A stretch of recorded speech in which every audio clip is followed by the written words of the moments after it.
ఏదో తేడాగా ఉందేంటి? ఏంటి చెల్లెమ్మా, రెడీ అవడానికి టైం సరిపోలేదా ఏంటి? అలా నైటీతో వచ్చేసావు? అసలే ఎండాకాలం ట్రైన్ జర్నీ చిరాగ్గా ఉంటది. విజయవాడలో దిగాక ఫంక్షన్ హాల్లో రెడీ అవుతా. ఏంటి మీరు ఎప్పుడైనా మెంటల్ హాస్పిటల్కి వెళ్ళారా? మొన్న దసరాకే కదే మీ అమ్మాళ్ళ ఇంటికి వెళ్ళొచ్చాం. ఎక్స్క్యూజ్ మీ మేడం, మీ ఏజ్ ఎంత? 22. మీ శాలరీ ఎంత? 1,50,000. ఇంత చిన్న ఏజ్ లో బాగా సంపాదిస్తున్నారు, వెరీ గ్రేట్. Thank you. ఇంతకీ మీరు ఏం చేస్తూ ఉంటారు? అబద్ధాలు ఆడుతుంటాను. రారా ఫంక్షన్ టైం అవుతుంది. ఏంటే ఫంక్షన్కి వెళ్దామంటే అలా బాధపడుతూ కూర్చున్నా? నా దగ్గర ఉన్న చీరలన్నీ అన్ని ఫంక్షన్లకి కట్టేశానండి. నా దగ్గర కొత్త చీరలే లేవండి. సరే సరే నువ్వు ఏడుస్తూ ఉండు, నేను ఒక్కనే ఫంక్షన్కి వెళ్ళొస్తా.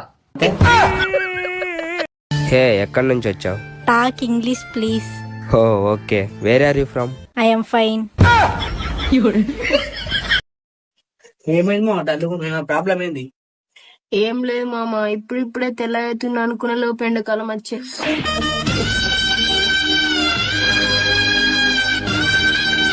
ఓ పిచ్చిదానగా బ్రష్ ఎందుకు వారెత్తాను? ఇంకా దీన్ని ఏం చేస్తావు? పండ్లని వాసుకపోయిన ఓ పిచ్చిదాన, చైనా వాళ్ళు 6 నెలలు వాడతారు, అమెరికా వాళ్ళు అయితే 3 నెలలు వాడతారు. మరి మన దేశ పళ్ళు 6 నెలలు అయితే మామూలుగా పండు తోమడానికి వాడతారు, తర్వాత నెత్తికి రంగేయడానికి వాడతారు, ఆ తర్వాత వెండి బంగారం రుద్దడానికి వాడతారు, ఇంకా బూరుగిట్ల మిగిలిందనుకో ఇంజన్లల్లా మిషన్లల్లా ఆయిల్ రుద్దడానికి వాడతారు. బూరుగిట్ల మొత్తం ఊడిపోయినాక డ్రైవర్లు లంగాలు పైజామాలకు నాడలు ఎక్కేయడానికి వాడతారు. అంత మంచి బ్రష్ 6 నెలలు వాడంగానే వారెత్తావా? అడబెట్టు.